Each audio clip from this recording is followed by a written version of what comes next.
You write it. You write it out. Okay, here we go. Okay, we'll do it live. Let's just fuck it. We'll go. I'll do it. Let's do it live. I'm ready. Let's go. It's time for all play pants. All right, here we go. It's episode 67, your Play Pants podcast. You can check us out on all the socials at Play Pants Pod.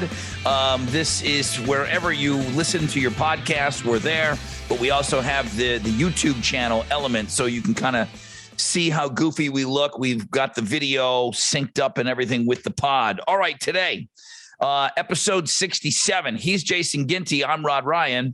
I want to do a little quick World Series update. Astros, when we're recording this on Wednesday night, Astros are playing right now, coming off of a shellacking on Tuesday night.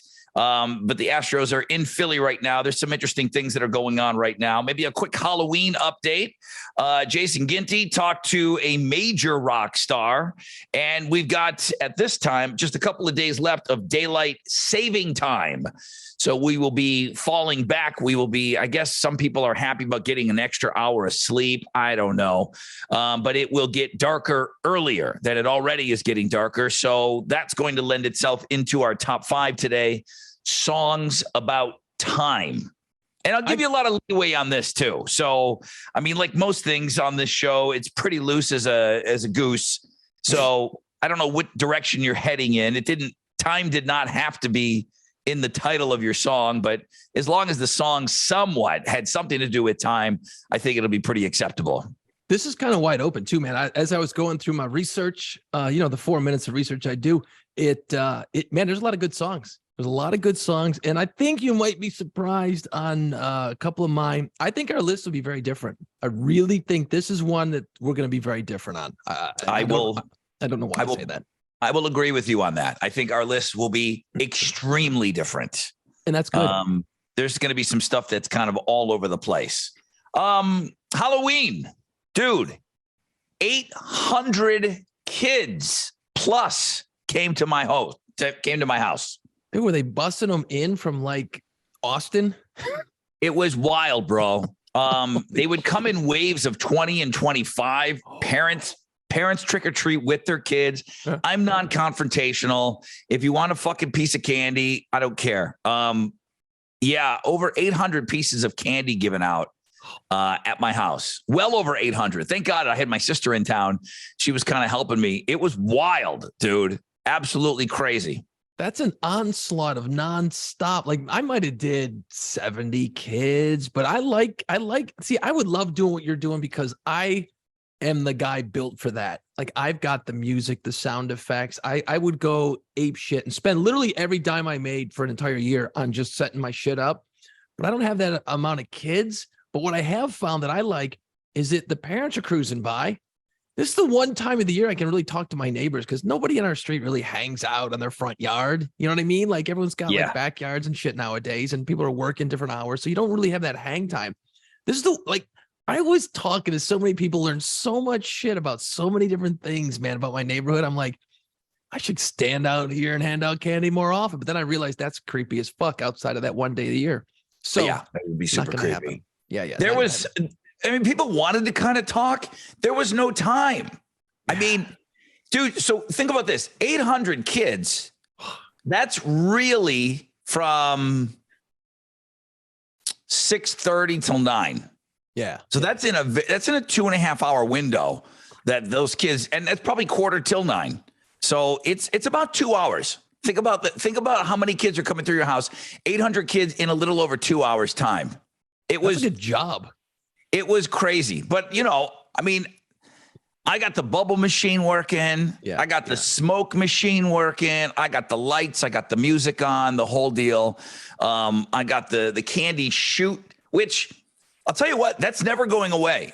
I did the pandemic candy shoot like a lot of people did because you were worried about social distancing and everybody went to Home Depot. It was funny. When I went to Home Depot like a couple years ago, the guy knew exactly what I was wanting a big hunk of PVC for. And so I built it, painted it up and suspended it from the ceiling. And that's never going away, dude. The candy shoot kids. Number one, the kids dig it. They think it's cool. Right. Number two, I don't have kids walking up my steps. I don't have filthy kids in my face because, pandemic over or not, there's a lot of people that are sick right now, whether it's just the ordinary flu and colds and everything else. So the candy shoot is going to be here forever for me. I mean, if there's going to be one thing where it's like, oh yeah, that is post panty. We do the candy shoot now.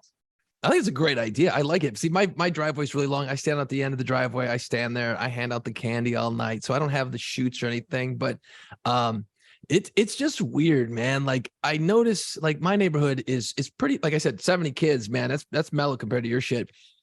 But like the parents are walking around and it's fun, man. Like I'll mess with the kids. I'll tell jokes to the kids. The parents are hanging out and I'll start talking. I'll engage the parents because I'm excited to see grownups and talk. Hey, where do you live? Oh, I live down here. No way, dude. That's a great house.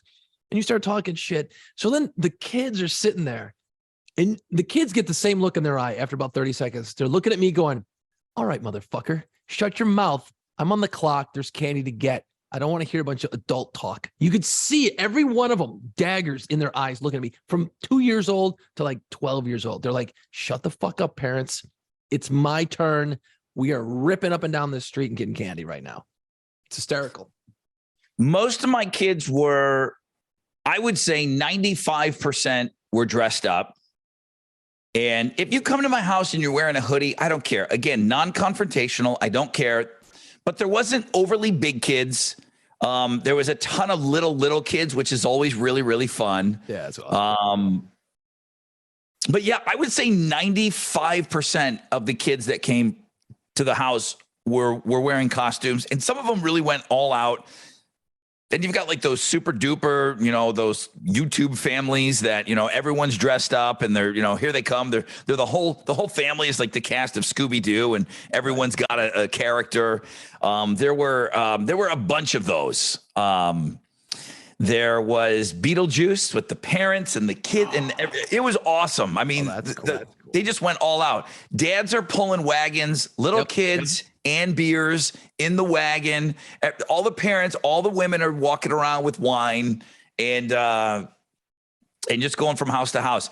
I had a pretty good setup. This area, dude, people have full-on haunted houses in their front yards that they're not charging for, that they have people that are crawling around and like blood and fangs and the ripped clothes and the zombies and everything. It's absolutely insane. I love it so much. Will I always love it? Let me tell you this. There's a guy with our group of people. There's a guy in our neighborhood. I think he's 88 years old, just like Seinfeld. It's George and Susan, okay, in the house. And their kids are grown up. They got grandkids, great grandkids. And I come home a couple of weeks ago and he has this huge Home Depot, the 13-foot werewolf in his front yard. I don't know if you've seen this one yet. Yeah, it's awesome. The werewolf where it's animated and the mouth is going off and it's lit up and the whole thing, and he's kind of jacked. He's 88. I'm like, George, what are you doing? He's like, I'm just trying to keep up with you guys. So will I ever get over it? Fuck that. George is my spirit animal. 88. Yeah. He's buying new and more decorations for the neighborhood because he sees how cool it is out there and he wants to contribute. And it's just insane, man. It's just insane. I got the funnest, and I was going to save this for my final thoughts because I'm bringing back a saying. And we're almost done. And I love it so much. You want to do final thoughts real quick? Do it. Let's shut this thing down. So in the absolute middle of the mayhem, there's just kids everywhere. Our neighbors, you can't keep up. You're in the weeds like a restaurant, man. Just like that. This text comes in at 7:12. At 7:12, I've got 30 kids in my front yard. I got 30 kids in my yard. Okay, waiting for candy. The text comes in at 7:12 p.m. from my buddy across the street. Our street is the fucking tits on Halloween. Dude, all night, everything was the tits. Now, not around little kids, but I was like, man, yeah, you want another beer? Titties. Hey, sir, this candy is the tits. Oh, holy cow, dude! This Heath bar is the tits. When did everybody say that? Was that like a early 2000s thing? That's funny. I forgot about that. It seems like it comes and goes in waves. I never really used it a lot, but I gotta give it. I gotta give it to our friend Jim Morris. His wife Rhonda. She cooks, and she will put up what she makes. Now she's in her 50s. She's my buddy's wife. She's cool as shit. And when she makes like chili on a cold day, she'll say, "Made some chili." It was the tits. when a girl uses that, and then she'll make cornbread, and the cornbread was titties. She'll put that on Facebook. It is the funniest thing when a girl says it. It's my favorite thing in the world. There's gotta be an origin to it. It almost feels like it's not about like titties. Like it seems like it has a different meaning, and that's, you know what I mean? Like it just doesn't feel like that's the connotation there. It's weird. It's a great saying. I love it. It's a little on the crass side, but it's fucking funny. Yeah, it is. Like I can't say it. I mean, I could say it on the air. I probably won't say it on the air. I didn't share that story. I'm sharing that on the podcast. I don't need to say any more dumb things. I say enough things already that I come across as a dumb. I come across as a dumb. Okay. There's a lot of dumb going there. Yeah. So if I start really working like everything is the tits and, everything is titties, it's only going to make me look dumber, but it's so funny to me right now. I want to say it all the time. Like I want to say it. I want like a little titty counter, like in the window here. If you can do a little post-production and it's like a little titty counter, ding, every time the tits is said, ding. Oh my God. You know, what's funny is that like, there's always those terms that will come back around. Some of them aren't ready to come back around. People try to make them work, but that one, I think it's time. That one feels right. I love it. Feels right. I think it's great, man. Halloween night, I was like, okay, well, cause shit shut down fairly early on my street. So I'm like in the house, cleaning up stuff, eating way too much candy. And then I'm like, oh, we should watch a Halloween movie. Let's do it. I'm like, let's put on Halloween. It's the original classic. I mean, it's Halloween night. Put on Halloween. The first one from the 70s, 80s, whatever. 78. Okay. Put it on. And I had talked about it, how much it's a great Halloween movie and stuff. You know what I mean? Wow. The pacing is so fucking slow. It's just something cool to have on. You don't want to sit down and watch that movie. You know what I mean? Like it's slow as shit. Because you and Henry, your son, you guys kind of share, and I think you like it, if I'm correct here. You guys kind of share some of that Marvel bullshit, right? Like you're into that stuff. We watched that whole thing from beginning to end, and we had a nice journey through it, like everyone else did in real time. It was great. But for you to mention the pacing, I'm thinking that you're kind of basing it on how stuff is now, especially these big Marvel movies. And I know horror and I know it's different, but yeah, pacing I think is a big thing for younger people. When it just, think about Jaws, that, you don't see the shark for the first hour and 10 minutes of the movie. I don't know that you could pull that off now. Yeah, it's it's just, we've gotten better at telling good stories. I think we've cut to the chase. There's a lot of bullshit. But anyway, it wasn't. Have we gotten better at telling stories, or have we gotten dumber and more special effects and fancy props and costumes and things like that? The costumes and everything else has gotten better, absolutely. But I think the storytelling is. You think the stories are better? I think if you look at like a lot of the TV shows on Netflix, man, there's some great shit out there. You look at Game of Thrones, that who the hell writes that? I mean, obviously the pacing on that was very slow, but it was on purpose. A lot of your movies, they cut quicker to the point a lot of times. Yeah, I think it's gotten better. Storytelling is always an interesting art form. It's subjective, but yeah, I think it's gotten better over the years. Let's just say that a Halloween movie was not the tits. Okay. It wasn't. I turned it off after about 20 minutes. I'm like, this is fucking boring. Yeah, it was boring as shit, dude. So what's up with the Astros, man? Everyone, was following it on social media. Last night, the night before we recorded this is when they took the ass beating, and everyone's like, it's okay. It's okay. We got this. I kept seeing, everyone's got confidence in the Astros of pulling this thing out. Yeah, I mean, they did go into this thing as probably the best team in Major League Baseball. Phillies are great. I think I mean, obviously, this isn't a sports show, and nobody's going to be, quoted for their hot take on this show. No. I think we need to win one, and that forces it to come back to Houston, and then boom, we're going to win it here. It's going to be game 7 here back this weekend. We just need to win one in Philly. Right. And I mean, there's a lot of talk about their fans and stuff. Let me ask you a question. Just by the name alone, do you know who Mattress Mac is? Yeah, he's the guy. I know he's in Houston, and he does a lot of great charity work, and he makes these most outrageous bets on a lot of different events. And I know you've had him on on your show a few times, and I just saw, and hopefully you're going to talk about this because I just saw this real quick. Seems like he got himself in a bit of a situation. Do you know more about this? Yeah, so he got into a little bit of a scuffle with a Philadelphia fan.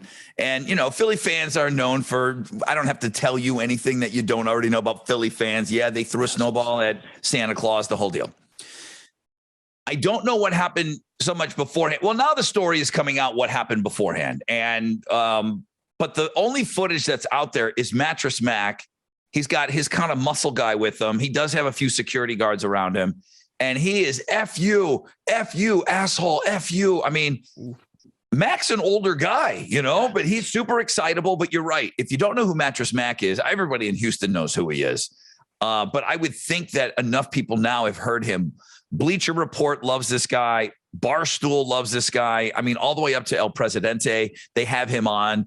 He puts millions of dollars on big games. Right. And he hedges his bet. The whole thing, and I do live endorsements for him. So if you spend $3,000 or more on Tempur-Pedic, Sealy, Stearns & Foster mattresses, and you buy the designated stuff in his store, if the Astros win it all, he'll give you all your money back. So if you spend $5,000 on mattresses, you'll get $5,000 back if the Astros win. And he was running this right up until they got into the World Series. So he started this when they were the favorites. But think about it. You got to win all these games. So he started this promotion, and he was throwing cash. If you got in early, he was giving you double your money back. You were getting your furniture and what you spent back. Holy crap. So he's got 3 stores. Thousands of people are going in there. So what he does is he takes how much he sold, and then he takes the amount and puts it on the opposite, right? And then boom, he puts that money on the Phillies. Wow. Okay.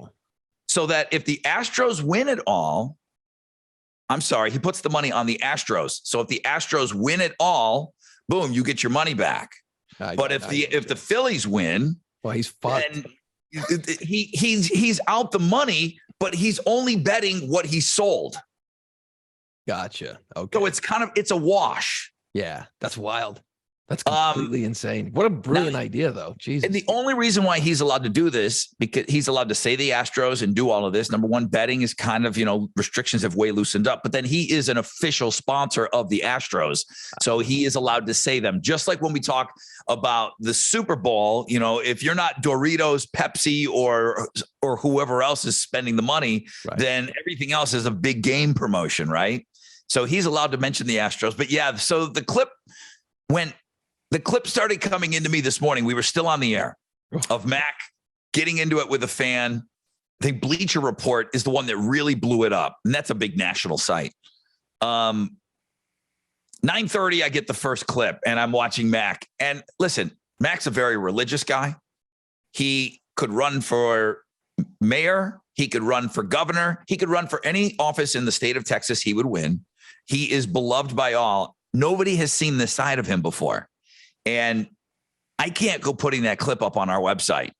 He spends millions of dollars in advertising with iHeartRadio. Okay. Right. So I send it to the market president, and I'm like, look at our boy here. And, the market president sends it back to me, and he's like, wow. Yeah. He goes, I've seen that side of Mac before. And I'm like, okay. I know Mac pretty well. I hadn't seen that. I know Mac. He's in my phone. Okay. So I know Mac to text him, but I've never seen that side of him before. So I send an email back to the market president and I said, bro, this clip is everywhere. Whoever posts it here locally is going to get 1 million web hits. So market president says, I'll get right back to you. Wow. He calls Mac up this morning and doesn't ask him for permission, but just talks to him and feels him out a little bit about the situation. And he's like, listen, Mac loves being in the spotlight. This is not going to be bad for him in any way. And as a matter of fact, people probably went to his store today that didn't plan on buying furniture. You know, he's sticking up for the Astros. Now, I mean, I didn't think that dude's legend could get any more. And that's kind of where he's at right now. So we ended up posting it, and the blog page is huge, and every radio station in our company picked up on it and grabbed our article. And it's fun. Is it translating to wins? Is it firing up, the fan base? It certainly is. And it's keeping us all excited today, but it's not translating on the field. Bottom of the third, nothing. So yeah, Tuesday night's game was nasty. It was nasty. So go Stros. That's it. I got my Stros gear on today, even after we got our ass whooped. So wait a minute. Hey, wait, time out.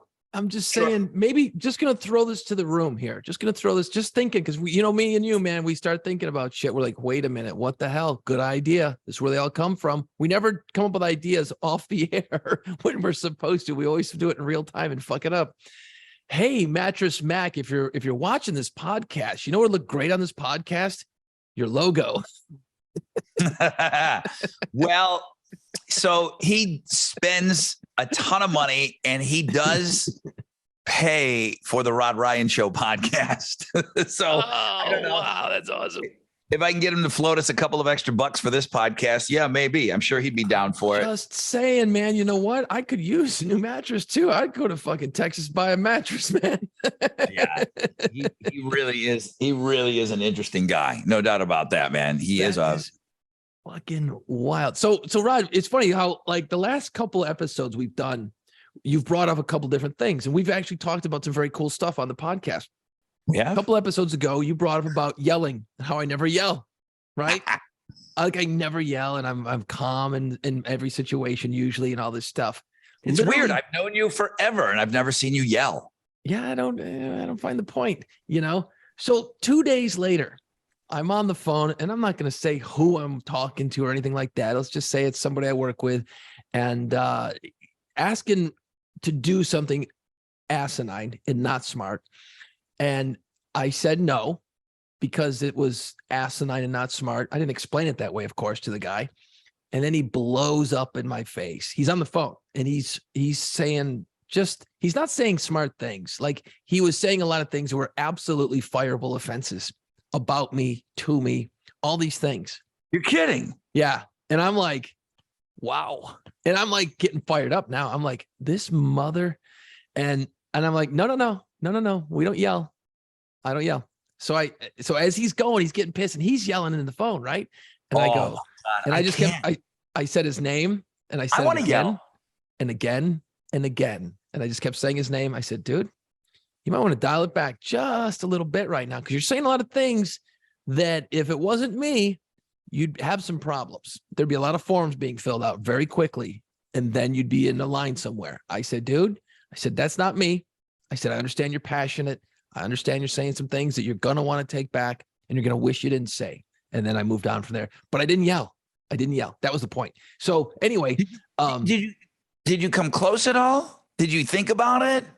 Oh yeah. I was pissed. I was so fucking hot, dude. I was pissed. And the first thing as soon as I got it straightened out, we calmed down. Everybody was cool. Worked it all out, all that good shit. I hung up the phone, and I went, fuck. We just talked about this on the podcast, and 2 days later, I'm ready to yell at somebody. I'm like, whoa, we got to be careful what we talk about, right? So I was laughing about it. That's the first thing I thought of. I'm like, oh, I can't wait to talk about this on the podcast. And so then last episode, 66, I think we got into talking about the art of the interviewing rock stars, how cool it was, and how the preparation that actually goes into it. And we kind of got into it, and I thought that was kind of a cool exercise. Literally, like 2 days after that podcast, we did it. I get a text, hey, do you want to interview Billy Corgan of the Smashing Pumpkins? And I went, I'm like, yeah, kind of do. That'd be awesome. And they said, okay, you got to do it this time. And you got your 10-minute window and all your, the same shit we talked about. You got 10 minutes. You got to make it good. You got to hammer it. You got to get all your questions in, but you got to, and I've always heard that Billy could be prickly over the years. He's not an easy interview. That's what I've heard. Now, I don't know it because I never talked to the guy. So I do the interview, talk to him. And I got to be honest, dude, I will tell you straight up right now that this podcast has helped me, not because of our conversation about interviewing last week, but like the relaxed style of the podcast. It's not the radio. You know what I mean? And you've talked about that. You sit down to do it. There's a different style that we're doing than what we would do on the radio. Yeah, it's completely different. It's funny when people, they go and maybe they hear it for the first time. They're like, wow, I wasn't expecting that on the podcast. It doesn't sound, I only know you, Rod, from the morning show, and you guys sound totally different. And it's by design. Right. I mean, I don't want to stand up and go through a stack of papers and, just rifle through, you have such limited time on the morning show. And this whole thing was meant to, okay, you know what, let it breathe a little bit, maybe a little bit more air and let some things. So you're talking about that came through in your interview with him, that you allowed it to give it a little bit more, some space. Yeah. And really listen, because there's pauses. And I remember in the old days, man, whenever I'd interview somebody, like as soon as they took a pause, I'd jump on that next fucking thing, not realizing I was cutting them off. You know what I mean? Like that was a huge problem back in the day, and the whole exercise last week probably helped too. So I talked to Billy Corgan and he was awesome. That dude can fucking talk. He's smart as shit. So I sent you something and I said, hey man, let's let Billy Corgan actually brought up two interesting things that I thought lends itself to our podcast, because we talk about a lot of same shit all the time in our podcast. We have our lane and we stick in it pretty well. You know what I mean? Mm-hmm. And what's really funny is I was given 10 minutes. I talked to him for 27 minutes. Like he just kept going. That's the beauty of doing these like pre-recorded things. Back when we were doing them live on the air, you couldn't talk that long because you got to get into a break. You got to play a song. You've got commercials you've got to play.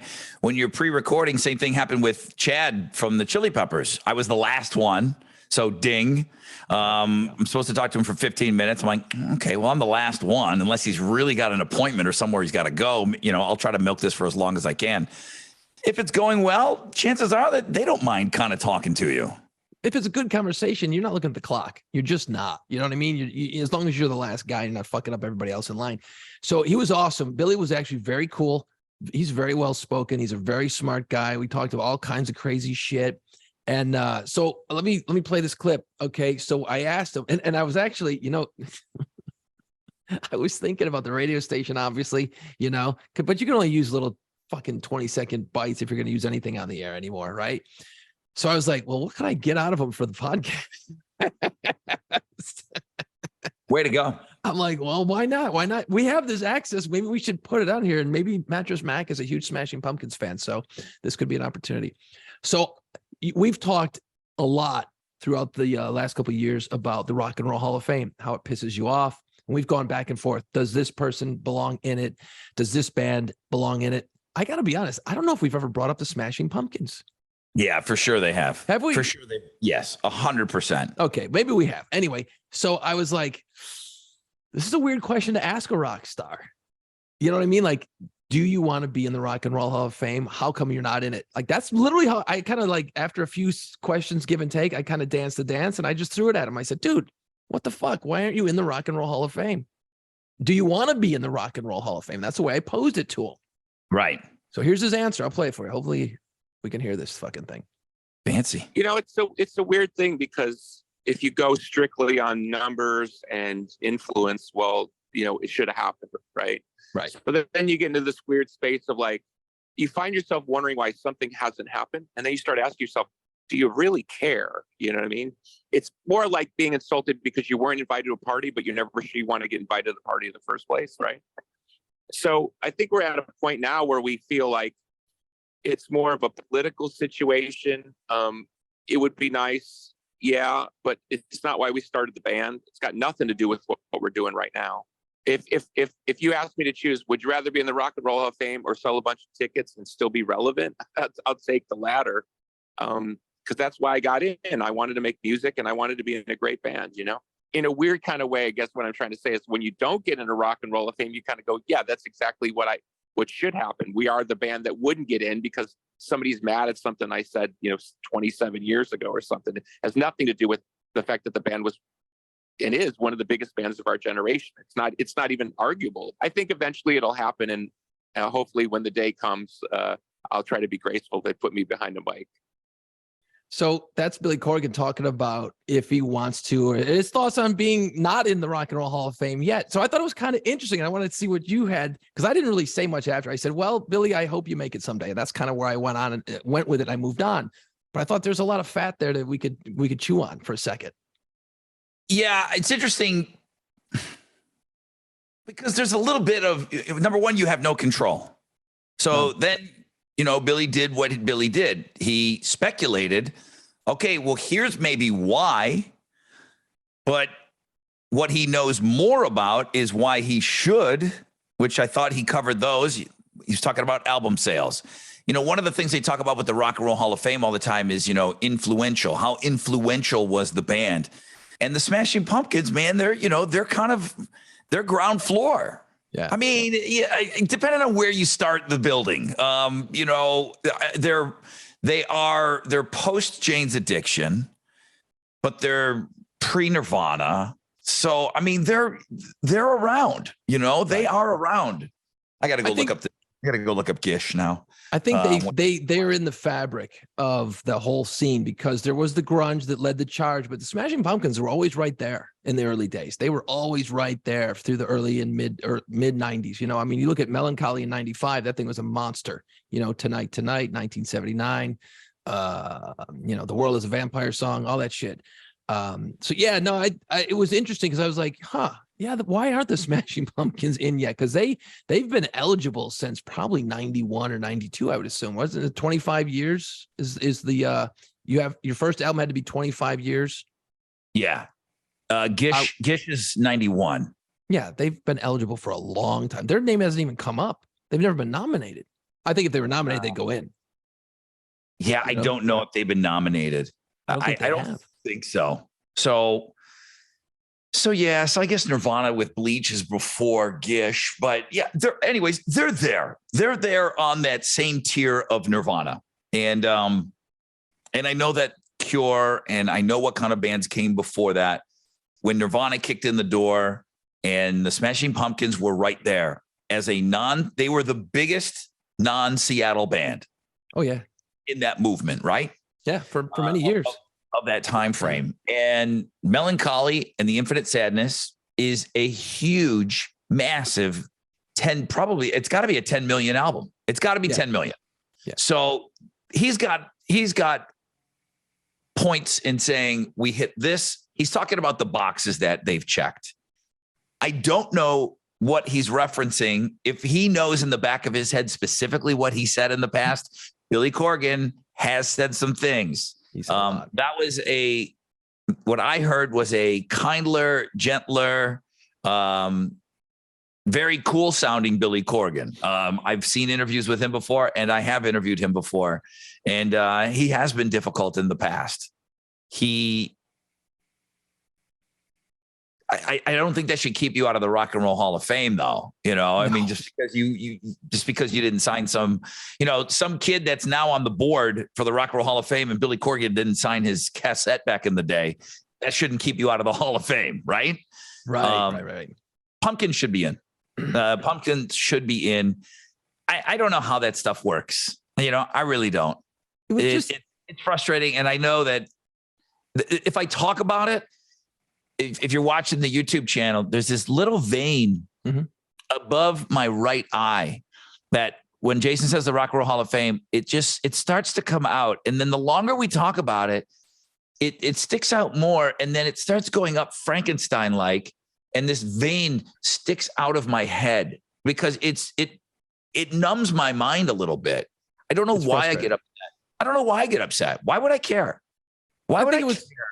about the Rock and Roll Hall of Fame. Why would I get upset about who's in and who isn't? I don't know, but I do. Yeah, no, music is passionate, you know, and it was kind of interesting how he said that, like, look, man, would I rather still be putting out new music and still touring and selling tickets and being relevant today? Yeah, I would. I mean, yeah, that's there. It'll probably happen. It's going to be there. I'll be in the museum someday.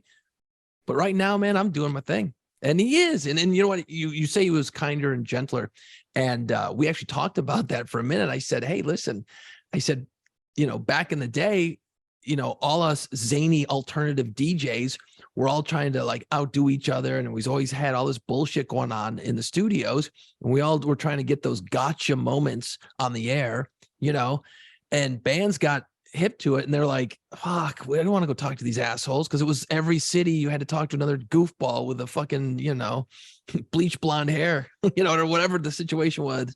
And, you know, it got frustrating. He said, yeah, he goes, no, it got to suck back in the day. And I would just be, and he said, I would be frustrated and I would just say dumb shit to get the fucking the interview over with. But he says he's been hosting a podcast recently and he's become more aware of the job of asking questions instead of always answering them. Answering questions is a lot easier than asking them. And he said that the podcast thing is taught him to appreciate the art form a hell of a lot more. And he's mellowed out because of it. I'm like, holy shit, that's fucking great, dude. So yeah, to kind of get a taste of your own medicine, man. If you're struggling in an interview, you're asking the questions. Billy Corgan's asking questions. And if he's struggling, it's like, shit, I probably was that guy a million times. Yep. Okay. Yeah. I'm not going to do that anymore. It's like, nice. You know, I mean, you got to walk a mile in somebody's moccasins, whatever that saying is. So we went on, we talked about all the shit and stuff. And then I said, hey, dude, thanks. Appreciate the time. I really have appreciated it. And it's, dude, I've never got to all these years. I finally get to interview you. This is awesome. And I thank him. He said, man, he goes, dude, it was great talking to you. I really enjoyed it. He goes, can I riff on one more thing? And I'm like, what? Okay, sure. You have the floor, sir. Go ahead. And then he brought this up about Gen X. Okay, that's us. That's our wheelhouse. That's You were wrapping it up and he wanted to keep going. Okay.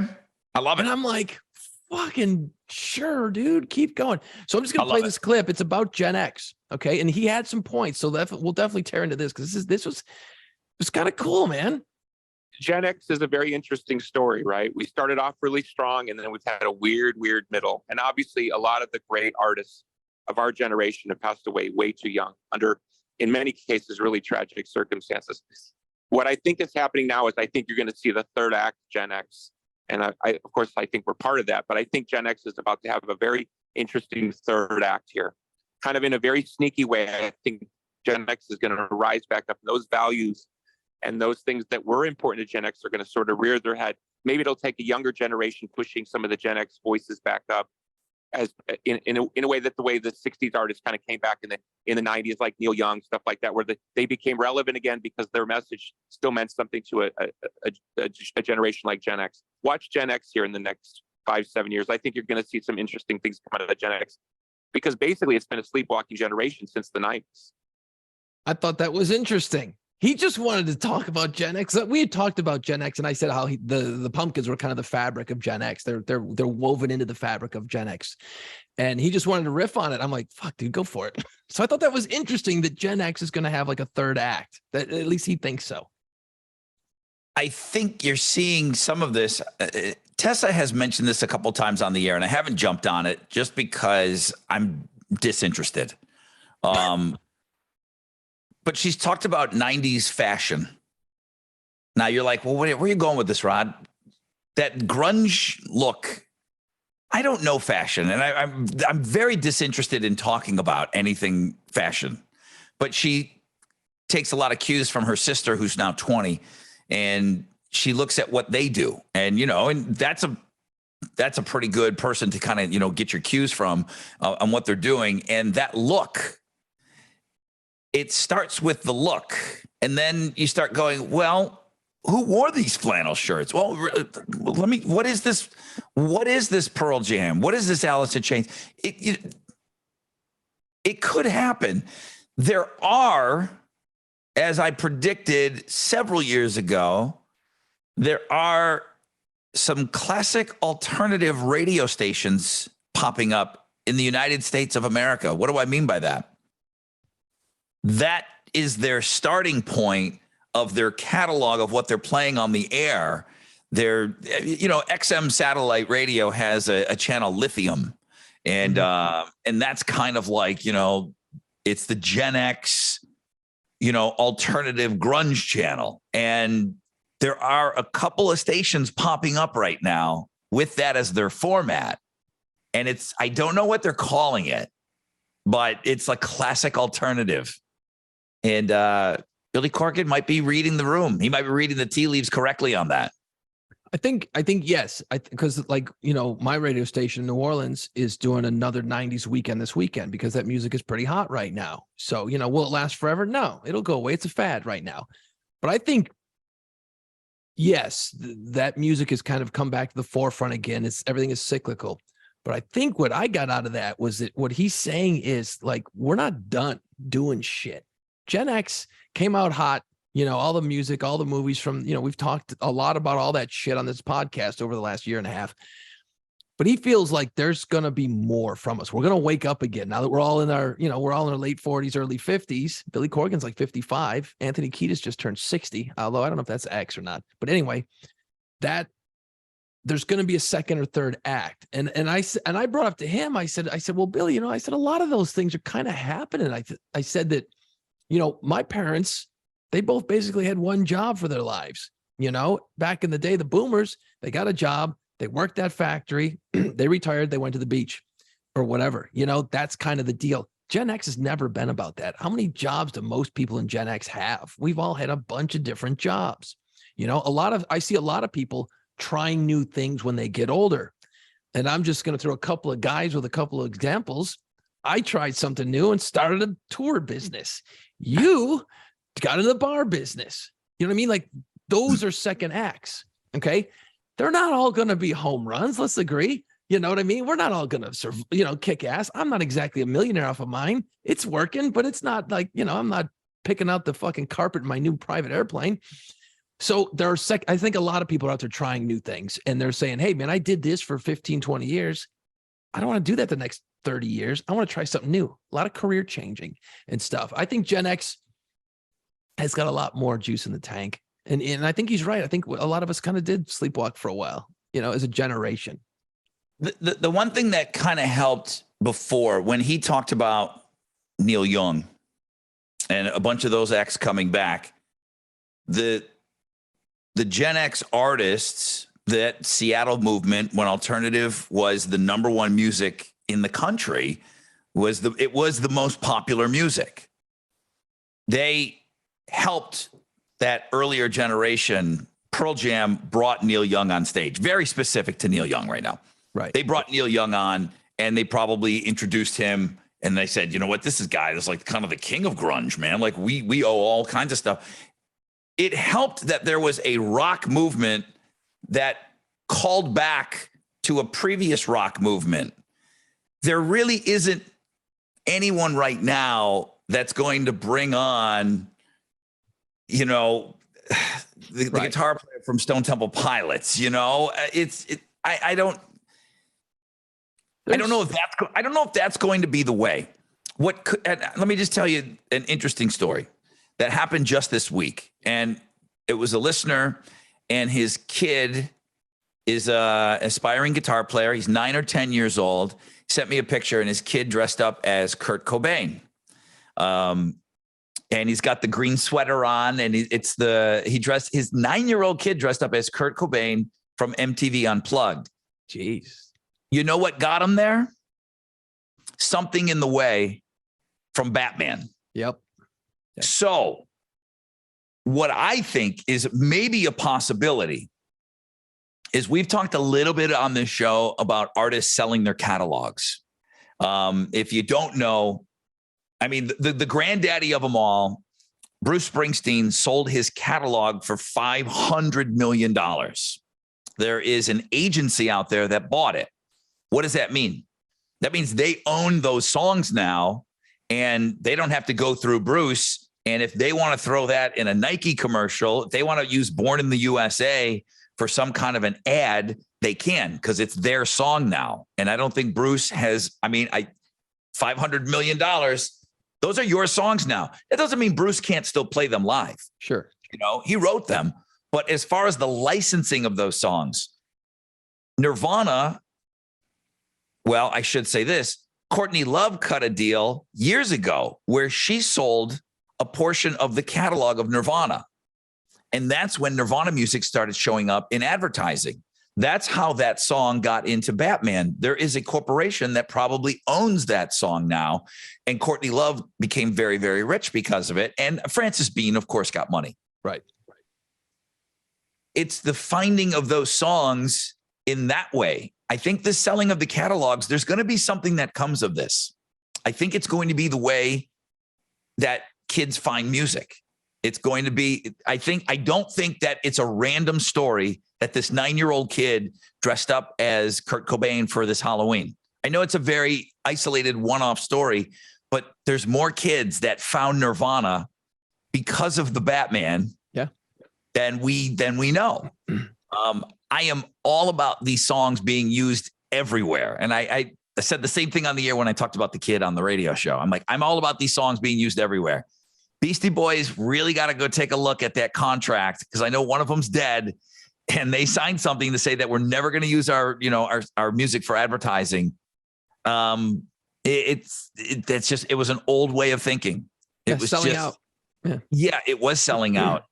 And when you talk to a guy like Bob Seger, his stuff's not really being played anymore. Or John Cougar said it.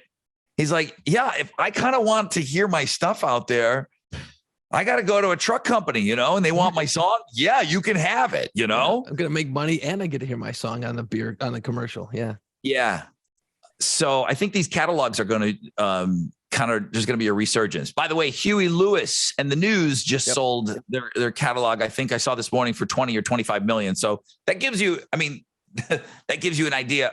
$500 million, Bruce Springsteen, $20 million, Huey Lewis and the News. Think about every single artist in between, Oh, they're all going to do it. They're all going to end up selling it out. And it comes back to, at the end of the day, a good song is a good song is a good song. You know what? It doesn't matter. What's the electric truck? Oh, I want to be with you every day. Yeah, there's that one. The Fleetwood Mac song. You cannot turn on the television right now without the Christy McVie. She was the other chick that's not Stevie Nicks in Fleetwood Mac. Good for her, man. That song is on TV nonstop in that damn truck commercial or the electric car commercial. Well, and they show it. They show it on the computer. They show it on the radio screen and everything. Good for her, man. Now, is she getting that money directly in her pocket, or did Fleetwood Mac sell?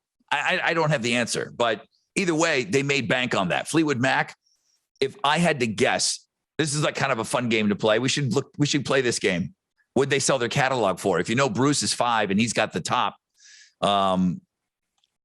Fleetwood Mac, I would guess, would get $250 million for their catalog. Yeah, 253. I think Stevie Nicks actually sold hers, didn't she? I don't know. It's hard to keep up with the game. They all wrote their own songs too. So you're right. So Christy McVie, whatever her name is, she could have just sold her portion of the catalog because she had other hits. But Blind Melon's No Rain is in that other car commercial. You see that a lot too. There's a truck commercial or something. So it's a cool re-imaging of that song too. It is. Yeah, they messed with it. It's very dreamy sounding. It's kind of neat though. I like it. It was so shit on back in the day if an artist, would use their music in advertising, and now it's the complete opposite. It's weird. The shifting of everything. And I think it's cool because if it's a good song, you know what? A kid who's 9 years old is discovering Nirvana. I mean, imagine that kid's mind being blown when he heard Smells Like Teen Spirit. Can you imagine the look on his face? Like, what the fuck is this?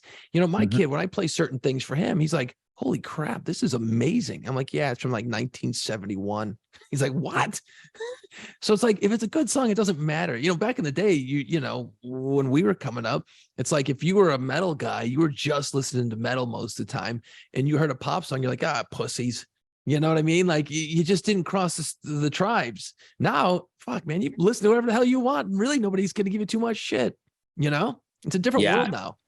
Fleetwood Mac, Mick Fleetwood co-founded the band in the 1960s, has sold the publishing and recording rights to the royalties for more than 300 tracks from the hit albums, including Fleetwood Mac, Rumors, that's the one with all the hits, Tango in the Night, for an undisclosed sum that came out in 2021. So, yeah, I think they also kind of guess on these. I don't know if they published that. I don't know if they speculated that Bruce got 500 or if they reported that they got 500 million, the Bruce Springsteen camp. And why would you know? How does that get out? Like if I was a guy, I'd be like, if this gets out, I'm killing all of you guys. Don't let this out. This is my finances. I don't want anybody to know this shit. Like that seems weird to me. You know? And I think it's Mick Fleetwood, specifically the drummer who founded the band. I think he sold his rights. So meaning if you still are a co-writer of that song, you must have to sign off on it. You still get money. And I think you would have to sign off on it because that happened with Paramore and it happened with that Olivia Rodrigo, that the girl from Paramore got a songwriting credit on Good For You because it was a Paramore ripoff. It really was. Right. And now she's got to sign off on that being used. Oh, if somebody wants to use Olivia Rodrigo, Good For You, which is a great song. The gal from Haley has to sign off on it. Jeez. Yeah, because she's a co-writer. That's where things get messy, especially in a band situation. Like that's where a lot of bands will, a lot of time the business end of it'll screw up bands. You know, you start arguing over money and like, well, wait a minute, you want to sell? Well, I don't want to sell. And then you're just stuck in Lawyerville forever, you know? 7 months after Hypnosis Songs bought 100% of Lindsey Buckingham's publishing rights, the other named lead group acquired the catalog of fellow Fleetwood Mac member Christine McVie. So she did sell her catalog, her portion of Fleetwood Mac. And then that's why, boom, you see that. So think about this. It's a little weird how they make that work. But let's go back to Bruce Springsteen. They gave him $500 million. We can do whatever we want with your songs. Now that's from here to eternity. Sometimes I think that's a from here to eternity deal. Right. I mean, how long is Bruce going to be around? You know, another 15, 20 years? Hopefully. And he's 72. And that's just generations of Springsteens that never have to work now. But to spend $500 million on something, you're thinking that you're going to make your money back on that. Yeah. See, and more. It doesn't work like me putting money into my bar and never getting any money out of it. Okay. So you already brought that up. Sorry. The $500 million that you're giving him, you're basing that on here's what we think we can make with that music. They think they can make more than $500 million with Bruce Springsteen songs. And that's licensing it to different things. And keep in mind, that's all over the world too. That's true. You'd be in a Japanese shampoo commercial you'll never see or something. But man, you got to sell a lot. I mean, think about a Bruce Springsteen song being in a movie now. It's going to cost those guys a lot more money than it probably used to, you know? Oh. It's absolutely insane. Now, I remember Dee Snider talking about this whole thing, and he sold We're Not Gonna Take It, but he sold it for a number of years. So it's like, okay, boys, 10 years, man, go have at it. You know, it's like, you know, here's my girlfriend, the song that I wrote. You can have her for 10 years, but I want her back. And I think that was some kind of a deal that he was going to get it back after a while. That's crazy. Really bizarre. I mean, yeah, there's so many different weird ins and outs of some of these deals. I know that we didn't have this written down that we were going to talk about this today. It's fascinating. I don't know if anyone else thinks that this conversation is interesting. I love it. I absolutely love the whole fact of what people are getting for their songs right now. And I can't even imagine how these companies, and there's a couple of really, really big ones that are buying up the big catalogs, how they think that they're going to get this money back.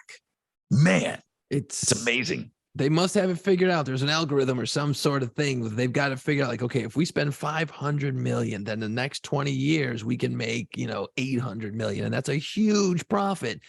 All I know is that like a lot of car commercials are going to get a lot cooler because there's going to be a lot better music in them.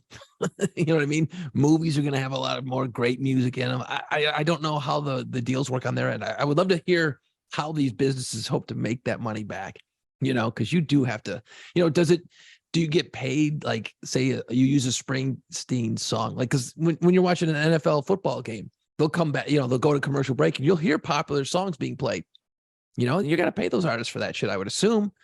So like, if you're going to use the Springsteen song, is that where that money's going to go? So those little chunks over time will add up as well. So how they plan on making that money back? Ooh-wee, I have no idea. Right. That's the interesting part, I should have wrote a hit. Damn it.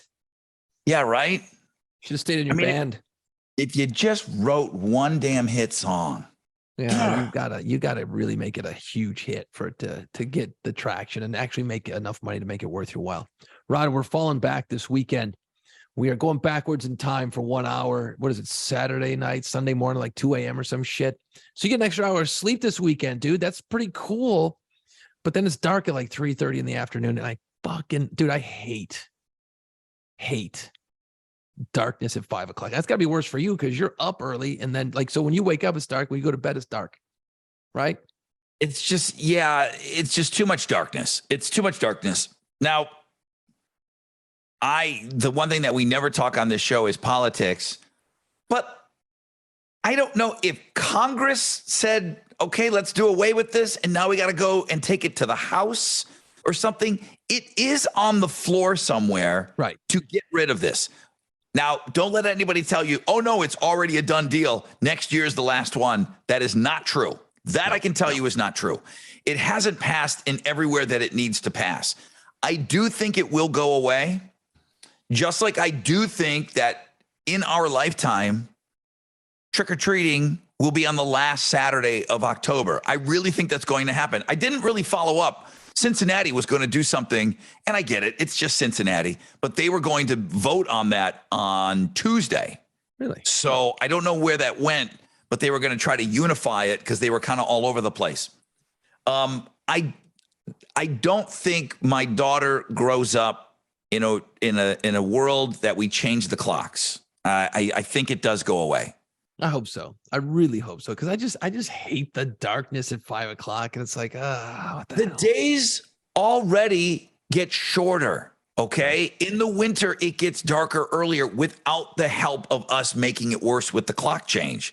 It just already naturally happens. Correct.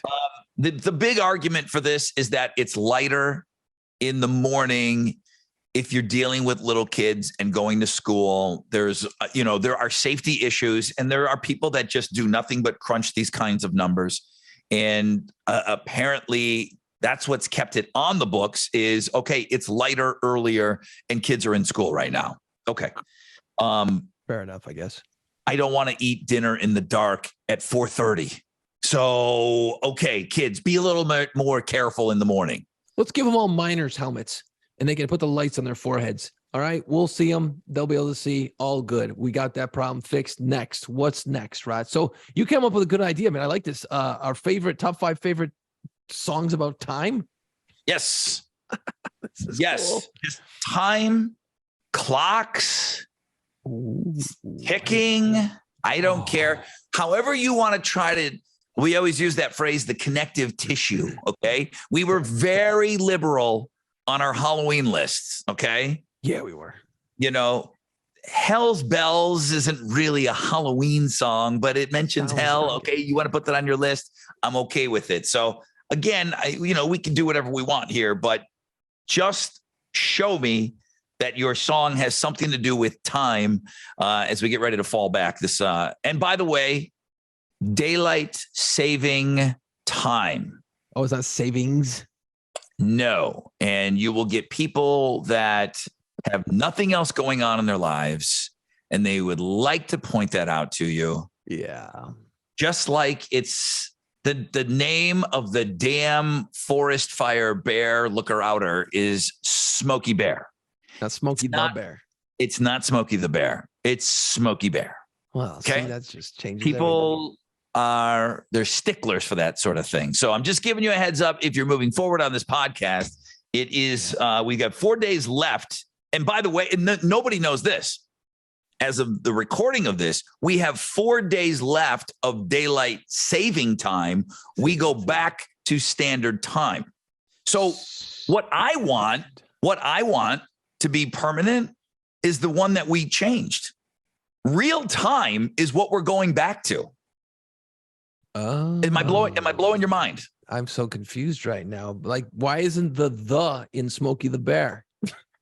Yeah, well, next time you look at a box of Captain Crunch cereal, his eyebrows aren't even attached to his head. So way up in the air. We got things to figure out. We got things to figure out on this show. Yeah, let's take a short break. You probably need about 30 seconds to get your list in order. I'm going to talk about our only sponsor until Mattress Mac comes on. When you go to New Orleans, be sure to book the Pirates of the Quarter walking tour at Pirates of the Quarter. They do have an S on them. It's fun. It's loaded with information. There's no other tour like it in the French Quarter. And sure, we talked about how great Halloween is. But now moving forward, a little bit cooler outside New Orleans this time of year, moving till New Year's Eve. New Year's Eve is a great place to spend New Orleans. It's a great place to spend that. Is it New Year's Eve or is it New Year Eve? New Year's Eve. I think it's S. So there's no other tour like it in the French Quarter. Grab a drink. You're walking the street of the French. No, there's streets in the French Quarter. There's multiple streets in the quarter, but you will catch locals calling it the French Quarters. Now that you can back my play on that. True. Yeah. It is the French Quarter though. So you're hearing these incredible stories of real pirates and their involvement in the history of New Orleans. The tour is awesome. I've been on it. It'll surprise you. There's more to New Orleans than just Bourbon Street. Save a little time. Discover the pirate history of New Orleans. Details at piratesofthequarter.com. And all the socials at Pirates of the Quarter. And apparently they're worried about the Chinese algorithm because these guys are still not on TikTok for some reason, but they need to be. Busy. They need to be. The Pirates need to be on TikTok. Yeah. You know what? It's funny. If Mattress Mac comes on as a sponsor, I think the Pirates still get to choose if they want to go first or second in the commercial breaks. So if Matt comes on, he will go wherever he wants. We'll be spending half the podcast talking about how great mattresses are. Keep sending that money this way, man. So this is an interesting exercise, Rod. The time, songs, clocks, everything like that. This might be the first time we have a list, and they're going to be very different. Usually, would you say it's a fair assessment to say that probably every top 5 list we're probably 3 songs or 3 movies are kind of in there, same 3, sometimes 5. Yeah, I would say I think we've only matched up lists. I don't know that we've ever matched up lists. Not perfectly, but I mean, I don't think all 5, certainly not in the order. But yeah, there's a little overlap. Are you suggesting that this would be the least amount of overlap? Yeah, I think this might be the one. This one might. I think you know what? If I was a gambling man, I would say that we're gonna get maybe one song that would be on both lists. So maybe one, maybe 2. I'm not the one that you think. It's not on my list. The one that you think that we're gonna both have. I'm gonna circle it. I have it. It's even a highlighted song, which means it was in consideration, but it didn't make the cut. I know what song you're thinking, and it did not make my top 5. All right. The one that you think that we both have.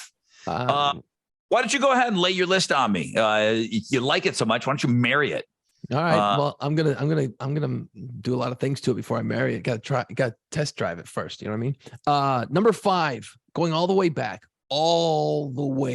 to 1968. Oh, 1968. Great song by the Zombies called "Time of the Season." It's the time of the season. Some good harmonies in there, man. It's the song that made them famous. Zombies, "Time of the Season." It just talks about time. It's great. It's a great song. That's number 5. Number 4 is a song called, and this is going to be you're writing your list right now. You sound like a kid that didn't do his homework. No, I have them all here. I just don't have them in order. That's what's always, because it changes constantly. So I like to put them in order in real time. Sound like you don't have them in orders.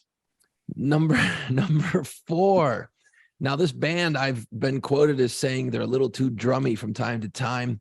Number 4, Rush, and Time Stand Still. I forgot about that song after the Foo Fighters tribute show when they got together in London and in LA. I started going through my Rush catalog, and Time Stand Still. Love that song. Forgot how good it was. They never let anybody join them in any of their reindeer games. No. And they have a female voice on that song. You're right. Isn't it Amy Mann. Amy Mann? Okay. I was not going to guess that, but I sounded like I was. See, Amy Mann, who does the song, the voices carry. Oh, that's a great Hush, song. hush, keep it down now. Yeah.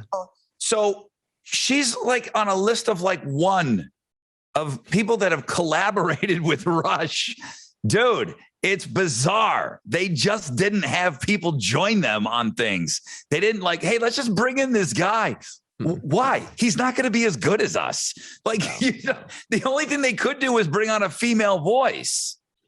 I think that's the one she sings on. I think you're right, because there's I don't know. I should have looked it up, but I didn't. All right, so that's 4. Time Stand Still from Rush. Great song. Shit. See, I'm down to 3 now. I'm running out of songs, and I got a lot more songs. I do slots here. Number 3, Time Has Come Today from the Chambers Brothers. That's a 60s song. You son of a bitch. The drums and the cowbell sounds like a clock in it. It's so freaking great. That song's still badass. Still a badass tune. Time Has Come Today from the Chambers Brothers. At number 3, I have used that song as part of the morning show, and I'm sure I used it when you and I did the morning show. Any story, anything that dealt with time, if we were talking about changing the clocks twice a year, the Chambers Brothers would get played because of the cowbell. Goo, goo, goo, goo. And the guys, goo, goo. Yeah. And it's the cowbell, and it's panned. It's 1966, so it's panned. It's going right, left ear, and it's an amazing song. It's an amazing song. And I really don't know much about the Chambers Brothers, but I know that there were brothers in the band. So that's it. It's like the Doobie Brothers were not brothers. The Chambers Brothers were brothers. That song, just the cowbell, is so great. All right, that's number 3. Number 2, son of a bitch. This is where I hate it, man. It gets tough here. There's some songs that we'll talk about once we do yours that are on my list that I didn't pick. Number 2, another older song, and it's great. It's called Time Is on My Side from the Rolling Stones. Great song. Such a great freaking song. Such a badass tune. Time on My Side, Rolling Stones. It's the Stones. I don't have to get into it. I think I don't have to explain a whole lot about it. It's great. Sue Ryan was here this weekend, my sister, and she got it wrong because she heard a Rolling Stone song and she thought that was the song they used in the movie Fallen with Denzel Washington. And it's evil, and it transfers from person to person. If you touch them, the evil spirit enters them. And you know who is the evil spirit is because they're singing time is on my side. And John Goodman is in the movie, and he's a good guy. And he's and he gets touched. You don't want the evil spirit to touch you because once it does, it enters your body. And that's the song that the spirit uses that to let you know that now he's in that person. I believe the movie is called Fallen.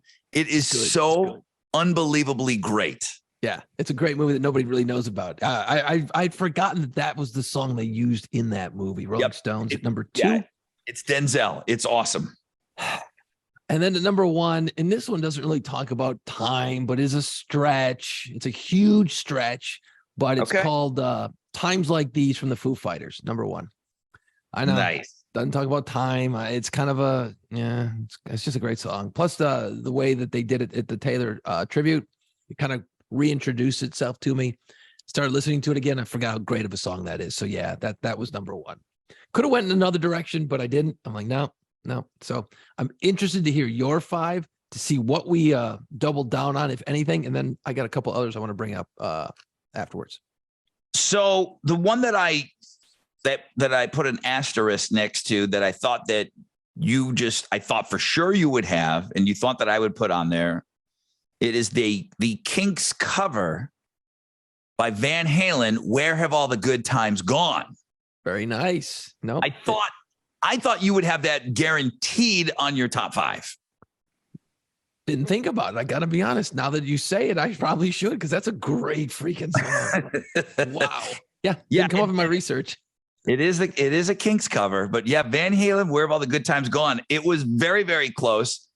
And I know you probably spent a little too many years in classic rock, but neither one of us have good times, bad times on our list. Time is in there twice in the title. 50% of the title of the song is time.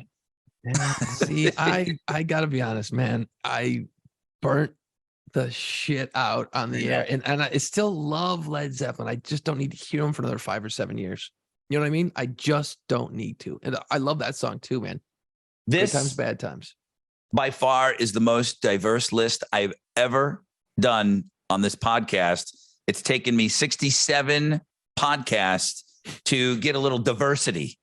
In at number 5, my favorite songs about time, Harry Styles, "Sign of the Times." Wow, that is a punt right there. Holy cow. I love that kid. I love that kid. Yeah. Oh my God. That song is so great. I love it. They get so annoyed with me in the morning. If anybody mentions Harry Styles, I put it on. I try to sing it. I can't. No. That song is amazing. Is it maybe the tits? That song is the tits, bro. All right. Okay, good. Dude, if that song's on, it's titties. Harry Styles. Wow. I think that's the first mention ever on the Play Pants podcast. But in a good way, because you know what? You don't have to like his music and his pop stuff, but man, he's got some great shit. He really is a talented dude, man. And you know what? His wiener smells like Olivia Wilde. Oh my God, it sure does. Wow. Yeah. This one. He's using her as his penis garage. Whoa. In at number 4, off of Destroyer, kind of a cover song. Oh no. Think of the Nighttime World by Kiss. Holy shit. Here we go. We got the Kiss in there. Yeah. King of the Nighttime motherfucking world. Right after Harry Styles, bitch. Wow. I got way off track, and then boom, brought it right. I've already mentioned Van Halen, which is not on my list, but then boom, I got my Kiss in there. All right. Good stuff. All right. King of the Nighttime World. Love that song, Time in the title. So that's obvious. Number 3. Time Has Come Today, Chambers Brothers, There it is. in the exact location of yours. Ooh. 1966. You're right. I get it. The greatest cowbell song of all time. It has to be Don't Fear the Reaper. But the number 2 cowbell song of all time is Time Has Come Today by the Chambers Brothers. Their usage of that as the clicking talk, as the clock ticking. It's brilliant. You know what? As a drummer, it seems like it'd be easier. And I'm not going to debate the best cowbell song, but like, you know, Don't Fear the Reaper is just doom, doom, doom, where they use it and get some different sounds out of it for the Chambers Brothers. So, you know, I'm just saying. It's just, you can't take it from Blue Oyster Cult now. I mean, Will Ferrell cemented it. So yeah, we have that song in the same spot. Okay. Number two, Time After Time, Cyndi Lauper. Puts me to sleep every time. Fuck you. Fred off. I quit this podcast. Fuck you. That song is the tits. I love that song. Overuse. We got to peel it back on the tits. Tit after tit. That's a good song. You're right. That song's amazing. Okay. Listen, it's not Girls Just Want to Have Fun. Time After Time is an amazing song. Great video. I love that song. It's Cyndi Lauper's best song. It's her best song. By a mile. Yeah, Girls That Want to Have Fun and stuff sucks. I've seen her do it live. Really? Yes, I've seen her do it live, and it's awesome. Time After Time in at number 2. And my number 1 all-time favorite song about time, 1977. Any guesses? 1977. Wow. A young John Waite was in a band called The Babies. Yeah. And the song is called Isn't It Time? And it's just one of my favorite songs of all time. Huh. Isn't it time? The piano, you got the black chick singing, you got the horn section, that song is amazing. One of my first CDs I ever bought, Baby's Greatest Hits. Don't know why. I think the first thing I bought was Billy Squier, we talked about, and then the Baby's Greatest Hits. Don't know why. That was like the CD I ever owned. And they wrote bangers back in the day. But Isn't It Time by the Babies, my favorite time song. Okay, so I was right. One song in the same spot too, man. Chambers Brothers. All right, not bad. Couple others that I was thinking about, but I couldn't do it because I'm just sick of playing the song. Is a Closing Time from Semisonic. Great song. Yeah, I thought that was that would have been a real obvious one. I mean, listen, I stayed away from just because there was so much. I was having so much fun with this list. I mean, the Foo Fighters song, your number 1, is a great song. It's one of the great time songs of all time. I was having too much fun to put a Foo Fighter song in there. I'm telling you, I mean, this really is by far the most diverse list I've ever produced. Let's see. I had Clocks from Coldplay. Great song. I had that on. I couldn't put myself to put a Coldplay song on a list. I don't know why. I like Coldplay. They're fine. Here's going way back. And this song is a little bit depressing, but Time in a Bottle from Jim Croce. Now that's digging into the weeds. Great freaking song. Love Jim Croce. Yeah, that my parents used to listen to that all the time. And I'm like, yeah, Bad Leroy Brown. That's still a great fucking song. But you know what? I didn't appreciate it. But now, damn, that dude was good. That dude was really good. I Got a Name. Is my jam. And the usage in the movie Invincible, the Vince Papale story. Yeah, the Philadelphia Eagles. That song's usage in there. I Got a Name. I believe it's in the intro. I believe that's how I think that's how it opens with that song. It's a great. I mean, I love Jim Croce. What else do you have? So obviously I had to write down Good Times, Bad Times. I mean, man, it's the first single from Led Zeppelin. The first time I just, it's before us. I can't even imagine fucking turning on the radio and your local radio station playing, this new band, Led Zeppelin, here's Good Times, Bad Times. Like your face would fucking melt, right? But it's lost on me because I didn't put it on there. So I had the Van Halen, Where Have All the Good Times Gone? Yeah. Let the Good Times Roll. I'm a huge Cars fan. I love the Cars. Yeah. Let the Good Times Roll. I wrote that down. Not Enough Time, because I love In Excess. Ooh, good one. The hottest time song is Cher, If I Could Turn Back Time. Yeah, I just blazed right by that one. Yeah. That outfit. This song's terrible, but the outfit, the visual that song creates. And then I got a sleeper for you. All right. I got a sleeper. And just tell me if you can hum it in your head without any help. This Time, Bryan Adams. Ooh, no, wouldn't know it. Nope. This time. Da, na, na, na, na, na, na, na. Dude, you know the song. I probably do.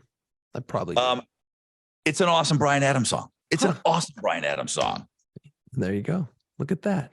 There was a million others, and I'm just like, those are just shit. I'm not going down that road. After a while, I was like, all right, that's enough. Only time will tell, Asia. You're leaving now. Wow. When you're breaking out Asia, it's time to maybe put this one to bed. I can't believe I missed Where Have All the Good Times Gone, though. That one bums me out. I missed that one. I thought for sure you were going to have that on your list. Yeah, it didn't make it. I didn't think about it. I got to be honest. It didn't make it because I didn't think about it. Would you bump the Zombies for Van Halen? Ooh, wow. Yes, you would. I would bump. Let's see here. Number 5, Zombie. I would probably punt on the Rush Time Stand Still at number 4 and put in Where Have All the Good Times Gone. Yep, that's what I would do. That's what I would do to piss off the Rush fans. I would do that. Not trying to piss anybody off. Just that's what I would have done because the Zombies Time of the Season is such a great song. All right. That's enough of the time stuff. We're going to fall back on Saturday night, Sunday morning, which means that remember back in the day, the bars in New York would close at like 3 or 4, depending on which county you were in. Niagara County was 3. You'd get that extra hour of drinking, right? Well, this, you would lose it because you're falling back. So this one you would lose. No, you spring forward. Spring forward, you lose an hour. Oh, you're right. Yeah. You get an hour's extra sleep. So you'd have an hour extra drinking and partying this weekend. That's what we used to look at. 100%. Yeah, you would get extra drinking. Because this needs more booze. You know what I mean? Yeah. I don't specifically recall. So this conversation will come up at some point this week on the Rod Ryan show. Alex has a story of being in college, and the bar specifically was set up to say, oh no, we got another hour. And they did it. I don't have that visual. I was dumb enough to do it. We must have done it. I just don't have, the things that I recall under the cart in a grocery store with a piece of bologna on my face. Okay. In the early 70s. I don't remember specifically getting that extra hour of drinking. I don't remember doing a promotion around it. We must have done it just because we were dumb enough to do it. You need to drink that extra hour. We didn't. No, we absolutely didn't. That's why we don't remember it. We were already tanked by that point. Yeah, I don't remember ever being in a bar and anyone even saying anything. You just kind of were like, oh yeah, we got an extra hour. And then you moved to New Orleans, it doesn't matter because the shit don't close if you don't close. You know what I mean? It doesn't, it was never a big deal. I mean, we used to go and drink in Niagara County till 3 a.m. Erie County be open to 4. We'd go across the county border and then you had a whole nother hour to drink. We would literally go over the canal, the Erie Barge Canal. We would go over the canal. You would walk over the canal, and then boom, you would drink for another hour at a bar over there. Yeah, it's like idiots. It's crazy. Yeah, no, well, because you need that extra hour because maybe you haven't quite sealed the deal yet. You know what I mean? Like maybe this last hour. This is going to be your moment where you're going to strike some gold. You know what I mean? I mined some gold in that last hour. I mined some filth in that last hour. Dude, the bars were really dark, okay? And you were really drunk. Darkness and booze will make anyone good looking, dude. You can drink a lot of people thin and pretty. That's when I became shot guy, when it was the last hour. Well, that's when I knock it down. Everyone else was going the opposite, like starting to back off. And I'm like, water. What the last hour meant to me was give me all the liquor. Give me all of it. And this is the end. I don't know where that came from. Again, the last hour, everyone's like, okay, I'll go for one more, right? But you're going with Rod. No, we're going for 10 more. It's the last hour. It was like a sprint for that last hour. And I don't know where that came from. But that's when I bought shots. I bought shots for the whole bar. I don't know how many times. Yeah. It just was one of those things. Casadas, right? Yeah. And then we get kicked out. It's awful. All right, everybody out. Fucking 4 in the morning. All right, Curly. No, I don't care where you sleep. You can't sleep here. You don't got to go home, but you can't stay here. The lights are coming on. It's like you don't even know where you're at. And you're like, whoa, that girl looks way different now. Dude, that big guy's name was Pete. And for those of you that listen to this podcast that have a little kid, if you saw the movie Tangled, which is the Rapunzel story, the girl with the long hair. Mm-hmm. When they go into that bar with all the criminals, there's those huge dudes. That's what Pete was. Pete was the guy that worked the door at Casadas. He was the scariest dude ever, man. You have to go home, but you can't stay here. Fucking that last hour was always crazy too, man. It was the wildest because you would just go nuts in that last hour. Like, oh shit, man, we gotta get out of here at 4:00. And it's like, fuck, now what are we gonna do? Yeah.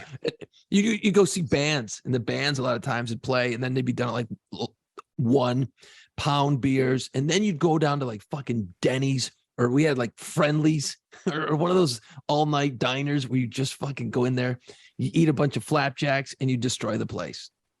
And then the sun's coming up and you go home. So we went, what's that place on Sweeney Street in North Tonawanda, the underground place? Like the basement bar. Because we'd go there every Friday. right? There was You'd get off Pier 84, right? Pier Wasn't there one 84. of those? You'd get off the air at midnight. I had a gig. So we would meet there and drink. Then we'd go across the canal. We drink till 3, right? We drink till 3 in the morning, go across the canal, then drink till 4, and then go to Colosso Taco. Oh, just eat. I mean, like it was just boom, boom, boom, boom. It's like so stupid. But yeah, let's just do this every Friday for a year and a half. Yeah. Okay. We did. Let's just do this every Friday for a year and a half, like idiots. And then, okay, well, what else can we do? Let's go to New Orleans, and then we just drink 24 hours a day. Yeah, we might have been the wrong guys to send in, because when we were like, 4:00, and we were always the last guys being thrown out of the bar. It was like us and our group that we'd be with, whoever it was. 4 a.m. Yeah. the lights come on, and we'd still be at the bar pounding shots, trying to get the bartender to serve us one more, and then Big Pete would come over. All right, you gotta get out of here. Come on, Pete. Come on, one more, dude. Get the fuck out. Yeah. And then they send us to New Orleans, and we're like, wait, they don't close. Yeah. Like, where's fucking Pete? No, there's no Pete. You don't have a Pete? You don't have a Pete kicking us out? It's like, shit. Pete, I need a Pete right now. We got to go. We should have a Pete with us. There's this great bar in New Orleans, still there, called The Dungeon, that we would go into all the time. It's pitch black in there. They don't have a crack of light coming into the place. It's pitch black. And there were times when we'd open the door and there was this long, narrow alleyway that you had to walk out of. And they had this big, thick, almost like a dungeon door. You open it up and that sunlight would come in. It's like when in a vampire movie, when the sun would hit them and they would just turn into dust. That's what it felt like walking out of the place at 6 a.m. Because like when they fucking hit a bullet hole in Dusk Till Dawn, and it's like, boom, it burned his skin. That's what it felt like. You're like, I've been in here for 14 hours. And then you go out to like Bourbon Street, which was right around the corner, and all you see is garbage trucks going up and down the street. You know that you've got problems the next day, because you're just shit. Saturday's ruined. So we would sleep it off all day. Hey, dude, what are you doing Saturday night? No, nothing. I'm just waking up. Okay, let's go out. We do it. I'll do that again. Or wait, no, dude, this is the best one. We're so stupid. Here's my final thought. We should never have drank. No, there was a time when we went out one night and we went to Hooters, and we must have drank 90 pitchers of beer between the two of us and ate like 4,000 wings. We were there until they closed Hooters. Now Hooters doesn't stay open late, but we were there. So I said, I'll leave my car here. And then we got a cab, because we weren't, we were semi-responsible. At least we weren't driving. And you're like, yeah, we'll get up in the morning and I'll take you over and get your car back. All right, cool. Sounds great. So of course we're hungover all the next day on a Saturday, feeling like shit. And you're like, let's go get something to eat, and then we'll go get your car. I'm like, all right. I go, well, fuck it. Let's just go to Hooters. We'll get something to eat there. Have a little lunch. It's 3:00 in the afternoon or whatever. Get my car, call it a night. Yup, great idea. I'm beat. What do we fucking do? By the end of the night, we had to leave your fucking car in the parking lot. We had to leave the cab out. We had no cars left to fucking drive. 2 nights in a row at fucking Hooters. All of our vehicles are at Hooters, okay? We were there all weekend. Fucking Hooters. What a bunch of idiots, man. Holy shit, are we dumb? Anyway, that's my final thought. There you go. They shouldn't close bars. It's really what have we learned? Don't close I was going to say my titties thing for my final thoughts, but I couldn't wait to talk about it with Halloween. It's the tits. Final thoughts are the tits. Yeah. I'm going to leave it with that. Let's bring that back. If you can work that into a sentence, but don't force it. Let it work. You gotta, that's the thing, is like when these things come up, a lot of people will try and force it. They'll try and shoehorn it into the conversation. Let it work. If it ain't right, don't waste it. I can see the first email that comes in tomorrow. Just got done with the podcast, Rod. Didn't think you could sound dumber. Congrats. Congrats on bringing back the tits. Oh, yeah. It's coming. Leave it in the comments at PlayPantsPod on our social media channels. Tell your friends about it. Forward the link to our YouTube channel off. Subscribe. Smash that subscribe button, because Mattress Mac likes a lot of views. He wants numbers, and we need to get those numbers up so that he'll advertise with us. Every week I want you guys to do lists. I really want you guys to do a list this week. If anyone is still listening, I want you to put it up on our socials. I'll try to remember to make something. I really want to see your top 5 songs. I want to see if do you keep it all rock? I mean, obviously I didn't. Harry Styles and Cyndi Lauper are in my top 5 with Kiss. So, and then Chambers Brothers. I mean, I've never had that. I am more interested in your top 5s. I haven't been this excited about top 5 since we put together the All-Star Band. Oh, that one was crazy. Right? Yeah. That was the last time that I got excited about like people sharing their top 5. And I think we did have some really good interaction on that. So we got to hit you while the hitting is good. So this podcast will go up on Thursday. So Friday, Saturday. I really, really want you guys to play along. I want you on our YouTube channel, on our Facebook page, at Playpants Pod, or even on our Instagram. I really want to see your top 5 songs about time, clocks, something. Just prove to us that you thought about it a little bit. I can't wait to see your lists. I love looking at the list every week. There's always people that chime in and stuff. And it's like, oh shit, I did forget about that one. And look, and I've said this a million times, is that like the great thing about these lists and these conversation is it kind of reintroduces me or opens me up to songs, you know, like that Bryan Adams song. I'm like, I'm going to have to go listen to that shit now because I don't recall it. So I will. So that's what I love is the great thing about music is the discovery is never ending. If you want to take the time to discover the music, that's why we do these lists. Cause it's like, every time I'm like, oh yeah, shit, I forgot about that song. Or like you brought up Where Have All the Good Times Gone? I'm like, yeah, I should have known that one. I missed it. That's why we do it. It's great. So yes, please leave your lists. Follow us, Playpants Pod on your socials. And that's all I got tonight, man. I'm done. I'm done with this. Till next time. We're creeping up on 70 pretty soon, man. That's insane. This time, everything is all right. No way. She's gonna get away. This time, everything is easy any day. I'm gonna make her mine. Dude, you need a little reverb.